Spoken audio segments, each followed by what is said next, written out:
Hey everyone, in this video I will show you how to backtest in MetaTrader 5. First, open the MT5 platform. At the top of the screen, click View, then select Strategy Tester. This will open the Strategy Tester panel at the bottom of the platform. Next, go to the Settings tab.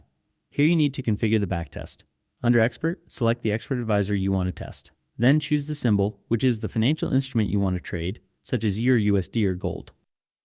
After that, select the period, which is the chart time frame your strategy uses. Now set the date range by choosing the start and end dates for your test. Next, choose the modeling option.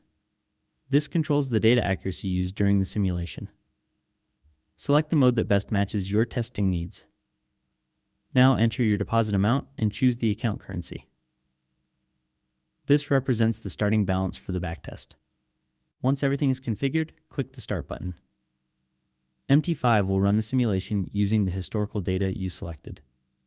When the test is complete, review the results in the Graph tab to see how your account balance changed over time. You can also open the Backtest tab to view detailed trade results and performance statistics. Reviewing these results helps you understand how your strategy performed and whether it needs further improvements before using it on a live account.